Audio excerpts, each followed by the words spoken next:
Chers téléspectateurs du micro du Pasteur Bobo, partout où vous êtes à travers le monde, on vous dit bonjour ou bonsoir, ça dépend de l'heure à laquelle vous nous regardez. Actualité politique par rapport à notre pays, l'actualité politique RDC oblige. Aujourd'hui, nous avons l'honneur de recevoir pour vous M. Ablavi Michel Eboma, oui. Qui est conseiller principal au Collège Mine et Énergie. Collège Mine et Énergie du président Félix Tshisekedi Tshilombo Antoine. Bonjour, M. Ablavi. Bonjour, Pasteur Bobo. Comment vous portez? Non, on est bien, on est très bien.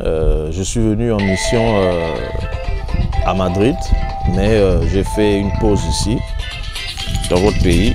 Donc, je rentre à Kinshasa très bientôt. Vous rentrez à Kinshasa, on pourra avoir l'objet de votre visite? Bon, en effet, je suis venu en Europe, précisément dans la ville de Madrid, en mission d'État, au nom de l'État congolais, dans le secteur de l'énergie.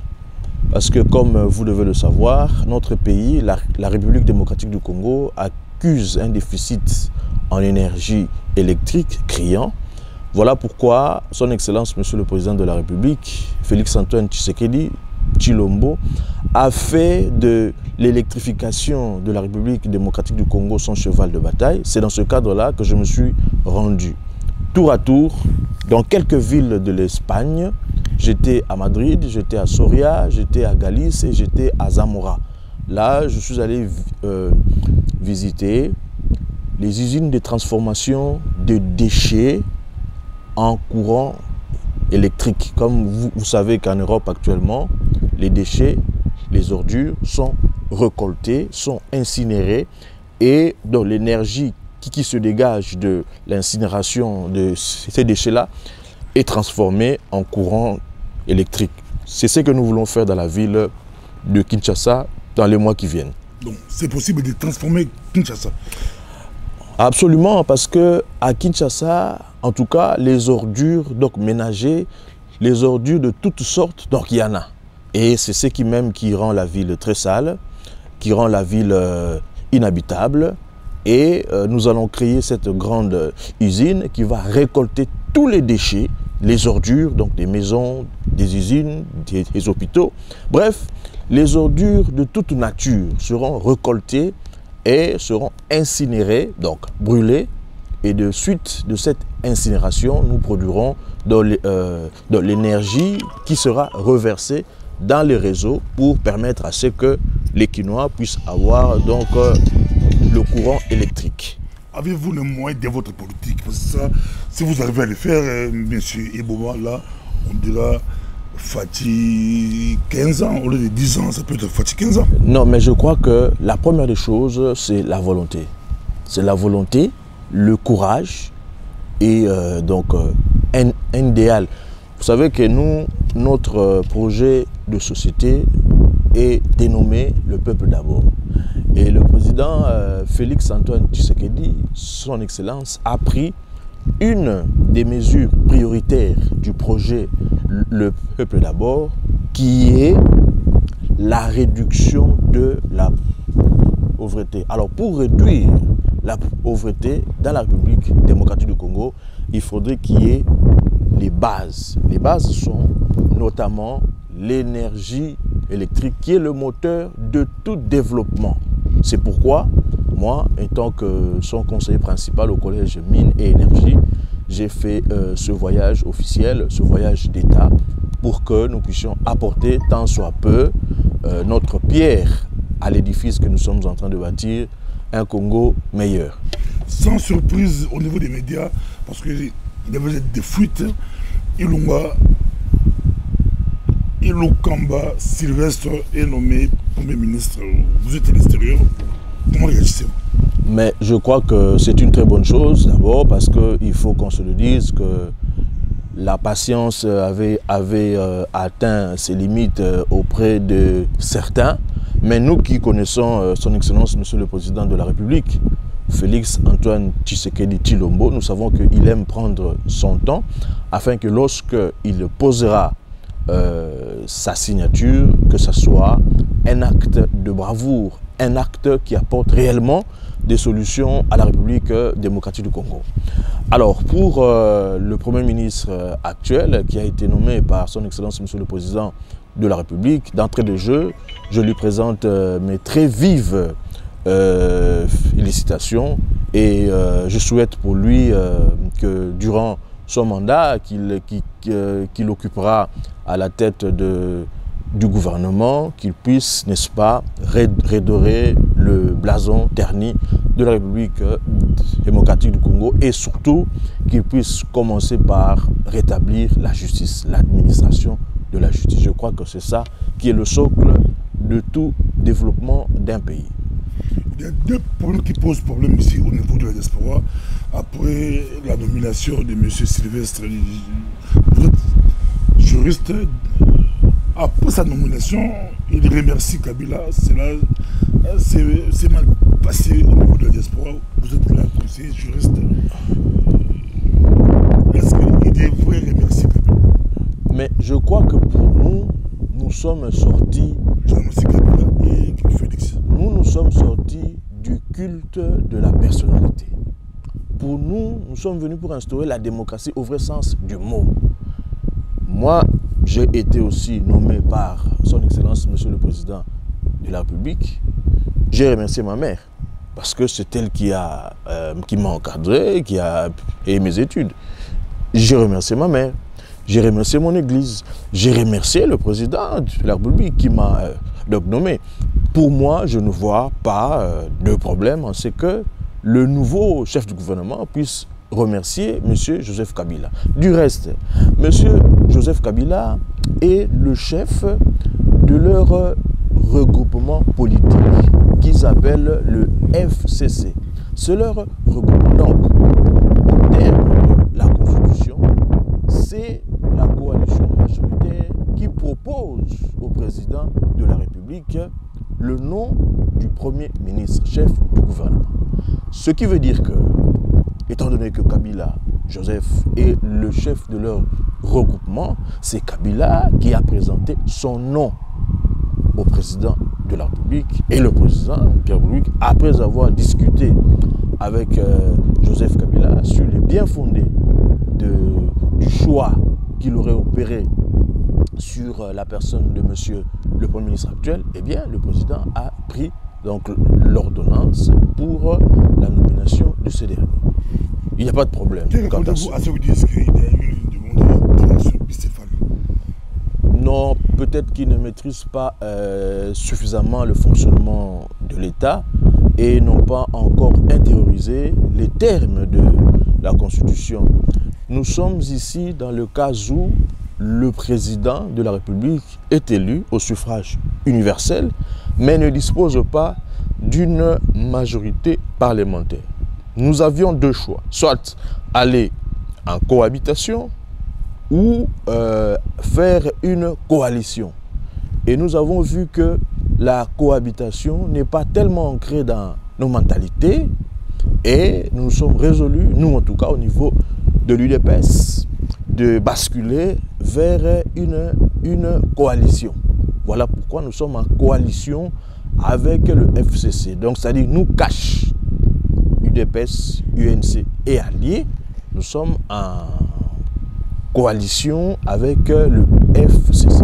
Étant donné que le FCC a beaucoup de députés, bien que moi, je ne m'en cache pas, donc l'élection de certains du FCC, moi personnellement j'en doute, parce que moi aussi j'ai été candidat à la circonscription électorale de Lukunga à Kinshasa, j'en sais quelque chose. Et cela ne veut pas dire que comme nous sommes en coalition avec le FCC, nous ne pouvons pas dire la vérité. Il y a quand même eu un sérieux problème sur les élections, surtout au niveau de la députation donc nationale. Et vous avez vu le nombre de recours devant la Cour constitutionnelle, ce qui veut dire qu'il y a un sérieux problème. Qu'à cela ne tienne, Le président de la République dispose des pouvoirs constitutionnels exorbitants. Le président, c'est lui qui est le chef de l'exécutif. C'est lui qui est le commandant suprême des forces armées et de la police nationale. C'est lui qui gère la diplomatie. Parce que la Constitution nous dit la sécurité, la diplomatie sont des domaines de collaboration entre le président de la République et le Premier ministre. Lorsque deux autorités, lorsque deux personnalités travaillent, ils collaborent, il faut tenir compte de la préséance. Et dans ce cas-là, entre le président de la République et le chef du gouvernement, c'est bien le président qui est préséant, c'est bien le président qui est le chef du Premier ministre, parce que au terme de la Constitution actuelle, l'exécutif en République démocratique du Congo est bicéphale. C'est un terme de droit, c'est un terme institutionnel, ce qui veut dire que l'exécutif a, je dirais, deux têtes. Vous avez le président de la République qui est une institution et vous avez le gouvernement. Ces deux institutions forment ensemble ce que nous appelons l'exécutif, c'est-à-dire la puissance publique, c'est-à-dire le gendarme général, c'est-à-dire la force publique. C'est ce que la Constitution, n'est-ce pas, pour ceux qui ont fait le droit, institution politique, appelle l'exécutif. Donc le chef de l'exécutif, c'est le président de la République. Donc moi, je ne vois pas pourquoi est-ce que les gens devraient s'agiter outre mesure lorsque le Premier ministre vient du FCC. D'autant plus que la Constitution dit que c'est le président de la République qui convoque et préside le Conseil des ministres. Il peut déléguer ce pouvoir au Premier ministre. Donc c'est le président qui convoque les ministres, le gouvernement, y compris le Premier ministre. Voilà. Mais une question qui revient souvent pour passer cette étape, même au niveau de la presse internationale, qui dirige réellement la République démocratique du Congo, c'est Kabila ou Félix? Mais c'est clair, Kabila n'est plus président de la République. Kabila, du point de vue de droit, est maintenant sénateur à vie. Celui qui dirige la République démocratique du Congo, c'est son Excellence, le président de la République, chef du gouvernement, chef de l'État, Félix-Antoine Tshisekedi Tshilombo. Sur ce point-là, il n'y a pas de débat. Il est le commandant suprême des forces armées et de la police. Il est le magistrat suprême. C'est lui qui est le premier diplomate. Au terme de la Constitution, c'est lui qui représente la nation et engage la République démocratique du Congo sur la sphère internationale. Mais c'est clair, je comprends qu'il y a des nostalgiques qui n'ont jamais cru que l'UDPS allait accéder au pouvoir sans effusion de sang. Au niveau de la presse internationale, beaucoup de titres, comme vous disiez... Mais vous savez que la presse internationale, mais il n'y a pas longtemps, une grande personnalité française s'est rendue, n'est-ce pas, à Kinshasa, et au sortir de sa rencontre avec le président de la République, Félix-Antoine Tshisekedi Tshilombo, il a dit que c'est lui qui était le véritable président et qu'il avait constaté qu'en République démocratique du Congo, il y a bel et bien eu alternance politique, alternance au sommet de l'État. Que dire d'autre? Quoi faire d'autre? Félix Tshisekedi est le président. Mais quant à ce qui concerne la presse, vous savez que la presse est aussi considérée donc, de manière large comme un pouvoir. Alors, ce pouvoir est souvent tiraillé par-ci et par-là. Ce pouvoir est aussi, je peux me permettre de le dire, un des éléments des lobbying de certaines forces, de certains groupes. Et nous savons, il y a une certaine presse qui est financée par les déçus, par ceux qui ont été soit invalidés par la Cour constitutionnelle ou ceux qui ont échoué aux élections et ont du mal à digérer leurs échecs et leur écartement du joug électoral. Voilà pourquoi ils ont brisé la tirelire pour, n'est-ce pas, financer cette presse. Mais je vous dis que la vérité finit toujours par éclore, par éclater. Vous verrez que... Monsieur Bomba, comme vous touchez, c'est que échoué, est-ce que la popularité de Martin Fayulu vous dérange? Est-ce qu'il y a crise de légitimité au niveau du pays? 4 mois après les élections présidentielles dans notre pays, Martin Fayulu continue à drainer des foules. Mais je vais vous dire que Pasteur Bobo, moi je connais bien Martin Fayulu, Madidi. Pour la bonne et simple raison que j'ai été conseiller juridique du feu Étienne Tshisekedi Wamulumba d'octobre 2010 jusqu'à sa mort. Ce qui veut dire que la plupart des actes signés par Étienne Tshisekedi sont, sans risque de me contredire, passés par moi. Et je voyais comment tout ce monde-là venait. Martin Fayulu fait la politique mais n'a pas d'idéal politique, n'a pas de repère politique. Il s'est perdu dans la forêt politique. Martin Fayulu en soi n'a pas de poids politique réel. Il a un parti politique qui s'appelle ESIDA, ESIDE, quoi là, je ne sais pas. Et je me demande s'ils ont plus de 3 députés. Ils n'en ont pas. Et Martin Fayulu a été intimement lié à André Kimbuta de son élection et de sa gérance de la ville de Kinshasa. Et lui-même, il a dit au sortir de la rencontre qui s'est tenue à Genève pour la désignation d'un candidat commun de l'opposition, il a dit que j'ai usé de stratégie. Et nous, qui sommes chrétiens, nous appelons ces stratégies-là la ruse, la tromperie. Et vous savez que la Bible, puisque vous êtes pasteur, la Bible dit que de tous les animaux que Dieu avait créés, le serpent était l'animal le plus rusé. C'est comme ça qu'il a eu Ève. Voilà, donc Martin Fayulu a utilisé la ruse. Mais comme Dieu est puissant, Dieu l'a démontré que la ruse ne peut pas apporter la paix, la lumière. Voilà pourquoi Félix-Antoine Tshisekedi a été élu. Martin Fayulu dire qu'il draine des foules, mais ceux qui sont habitués aux foules, eh bien, c'est l'UDPS. Je crois que le fait que d'abord dans leur groupe, la Mouka, ils ne mettent plus sur la même longueur d'onde. Le son est discordant. Alors, moi, je crois que le peuple, certes, cherche un bouée de sauvetage. Le peuple cherche qui va, n'est-ce pas, lui sortir de cette souffrance. Encore faut-il faire la différence entre la foule et le peuple. La foule est muette, la foule est aveugle, la foule ne réfléchit pas. Tandis que le peuple, c'est bien le contraire. Moi, je parle du peuple. La foule, eh bien, je peux mobiliser aussi. Je peux m'organiser à mon retour à Kinshasa, à coup d'argent, donc rassembler la foule comme lui le fait.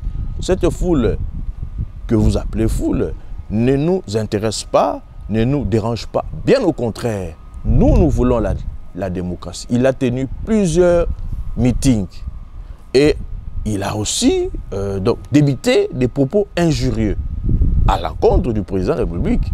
Mais vous avez vu, il n'a pas d'été. Oui, mais vous ne le savez pas. Mais vous êtes dans la presse. Mais nous, ce n'est pas ça. Nous voulons lui démontrer. Je lui réclame qu'on puisse lui montrer, même par vidéo, ce qu'il a dit comme propos injurieux contre Félix. Non, il veut se donner de l'importance inutile. Il veut se donner de l'importance inutile. Vous savez que son parti chez moi, à Gemena, il n'existe pas. Esida ou Esidi de Martin Fayulu, chez moi, à Gemena, il n'existe pas. À Mbandaka, il n'existe pas. À Boudjala, dans mon territoire, il n'existe pas. Alors, comment voulez-vous que nous puissions débattre de manière sérieuse d'un leader local? Alors, donc, ce qui veut dire que nous voulons que s'il veut organiser des meetings, qu'il puisse le faire.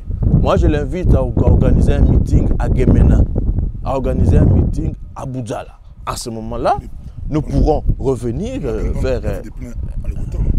Mais non. À l'Équateur, vous savez que l'Équateur a toujours été considéré comme un bastion de l'opposition. À l'Équateur, c'était un conglomérat de politiciens et d'activistes politiques. Jean-Pierre Bemba était là. C'était un fourre-tout. Les gens ne sont pas venus pour accueillir Martin Fayulu. Les gens sont plutôt venus pour dire non à Joseph Kabila. Il faut faire la part de deux choses. À cette époque-là, les gens ne suivaient pas Martin Fayulu parce qu'ils pensent que lui va apporter le changement. Mais la population cherchait par tous les moyens à se débarrasser de la majorité de Joseph Kabila de tous ces moments. Le rapprochement Félix Tshisekedi et Moïse Katumbi, c'est une stratégie pour isoler Martin Fayulu ou bien étouffer Lamuka? Non. Son Excellence Félix Antoine Tshisekedi est président de la République. Il gère l'État congolais. Il a entre ses mains la destinée de plus de 80 millions de Congolais. Donc, il ne fait plus la politique politicienne. Il a son bureau, il réfléchit sur le bien-être du Congolais. Donc, s'il y a des tractations au niveau politique, là, je crois qu'il faut laisser ça aux partis politiques. Si les personnalités que vous citez veulent, n'est-ce pas, cheminer avec le président, eh bien, ils n'ont qu'à s'adresser à l'UDPS. Comme parti politique, à ce moment-là, les discussions seront ouvertes pour que nous puissions nous organiser. Affaire Mende, ça fait couler beaucoup d'encre. Aussitôt arrêté, aussitôt libéré. Bien qu'au niveau de la diaspora, même les gens qui ne sont pas pour Félix Tshisekedi, la majorité des gens étaient très contents de voir Mende un peu bousculer, brutaliser, même pour quelques minutes, même c'était une bavure policière. Bon, avant d'entrer sur le domaine purement technique et administratif, je voudrais dire à M. Lambert Mende que la parole de Dieu dit, on ne récolte que ce qu'on aura sémé. Ce que lui, il a fait à d'autres politiciens, à d'autres fils de ce pays, parce qu'il était au pouvoir. Voilà que cela lui arrive. J'ai suivi sa déclaration lorsqu'il dit que j'ai été bousculé, menacé, tabassé à coups de crosse d'armes. Mais il feint d'ignorer que lui et les siens ont fait la même chose. Je vous dis que moi, je suis à l'UDPS depuis plusieurs années. Nous avons vécu ces brimades. Nous avons vécu comment lui et les siens nous ont torturés, nous ont emprisonnés, nous ont bastonnés, nous ont tués. Et voilà qu'il vit ce que lui, il a fait vivre à d'autres. Ça, c'est la réponse divine pour dire que vous avez récolté ce que vous avez sémé. L'autre aspect est administratif. Le fait qu'il a été déclaré, validé comme député national, lorsqu'il a des démêlés judiciaires et autres, eh bien la procédure est prévue. D'abord, il est couvert par une immunité parlementaire. Donc, s'il a à répondre devant les cours et tribunaux, soit le parquet, je crois que les magistrats connaissent bien la procédure. Et si la police a des faits à reprocher à Lambert Mende, elle devrait passer préalablement par l'office du procureur général près la cour de cassation. Voilà. Mais le reste, lorsque j'apprends qu'il aurait des pierres précieuses, des diamants, moi, je suis intéressé parce que je suis conseiller principal au collège Mines et Énergie. Donc, les diamants entrent dans mon secteur. Il y a le processus de Kimberlite qui, n'est-ce pas, n'organise pas qu'un individu, soit-il parlementaire, puisse se donner le luxe d'aller auprès des créateurs, sans titre ni droit, déposséder ces derniers de leurs pierres précieuses, la ramener chez soi et pour tenter de la vendre par des procédés rétors. C'est votre domaine, c'est très important, bien que... Mais lorsque... Comment faire pour avoir les diamants? Non, il y a le CEC, le Centre d'expertise et d'évaluation des matières précieuses et semi-précieuses.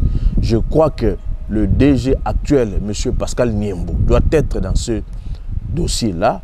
Et aussi la Commission nationale de la lutte contre la fraude minière devrait se saisir de ce dossier-là. C'est un dossier d'État, je ne peux pas en parler ici, mais dès mon retour... C'est juste 87 carats, c'est juste 87, une pierre de 87 carats, c'est pas... Il n'y a pas de problème. Il n'y a pas de problème, la loi, c'est la loi. N'a pas le droit d'avoir de... Ça ne se passe pas comme ça. Il y a une procédure.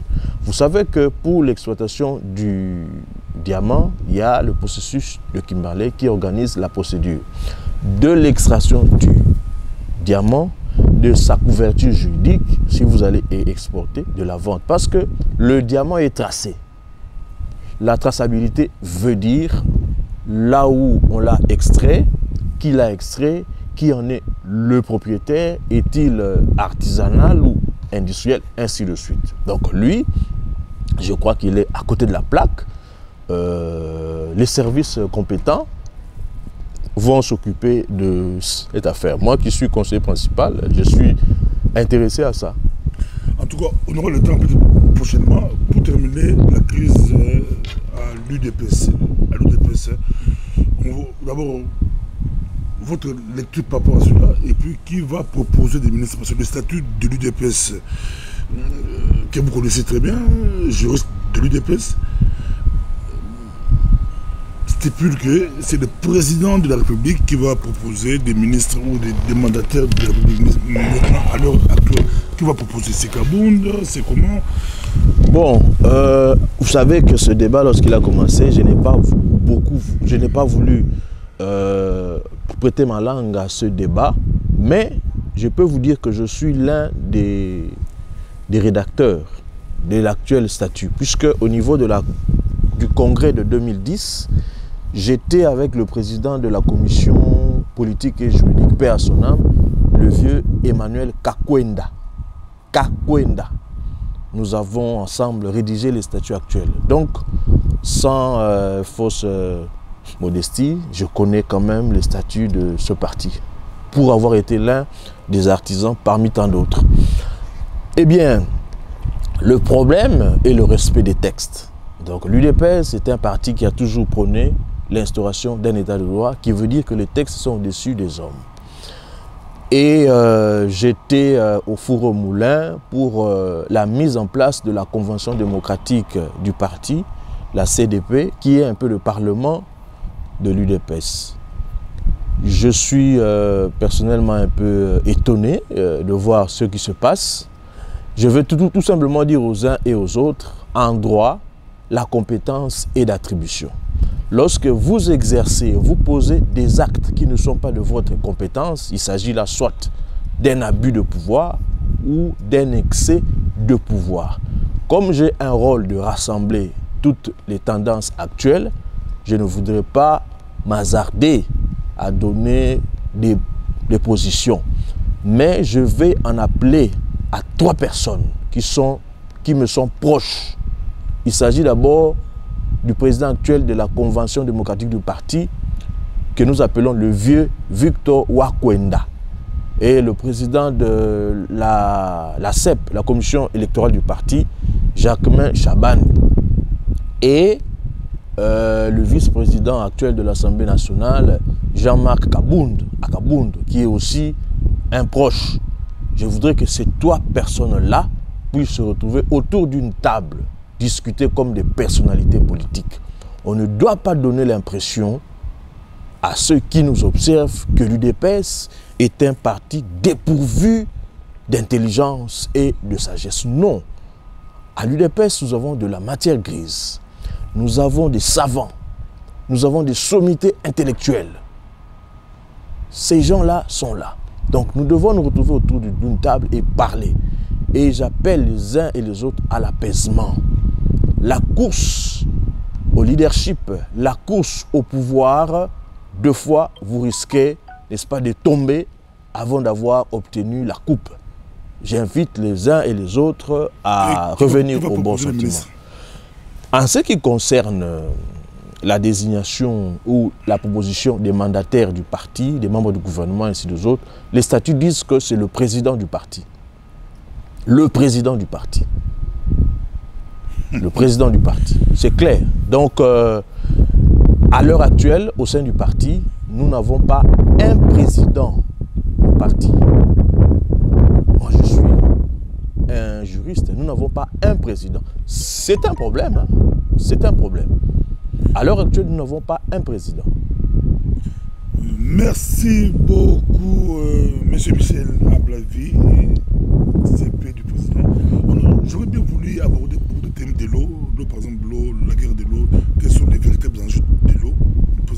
Oui, non, en ce qui concerne, parce que on a beaucoup de cours d'eau, je gère aussi le secteur, hein, donc les pays africains, dans l'énergie, il y a l'électricité et l'eau. Non, je crois que c'est le Tchad qui a sollicité qu'on puisse dévier la rivière Ubangui, qui est d'ailleurs chez moi, au sud d'Ubangui, qu'on puisse dévier la rivière Ubangui pour, n'est-ce pas, alimenter son pays, parce que son pays est frappé par le désert.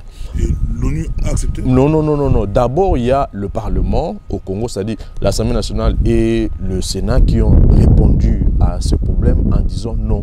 Non, pourquoi? Parce que le fer, ça va toucher, ça va déranger l'écosystème. Ça va même entamer le barrage d'Inga, le site d'Inga. Au Bas-Congo, oui, parce que le barrage d'Inga est la descente de toutes les eaux que vous voyez dans la République démocratique du Congo. Et ça va déranger la faune et la flore. Donc des études ont été faites à ce sujet. Ça serait détruire l'écosystème en République démocratique du Congo. Les experts ont conseillé au Tchad d'aller prendre l'eau à l'océan. C'est possible, hein, ils peuvent le faire, aller à l'océan et prendre l'eau là-bas. Voilà. Merci beaucoup, merci en tout cas, merci d'avoir répondu à notre invitation et à la prochaine. Bon retour au pays.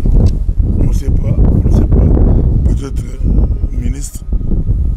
Oh, pasteur donc Bobo, c'est Dieu qui connaît tout. C'est lui qui est le maître des temps et des circonstances. Merci. À la prochaine. Merci.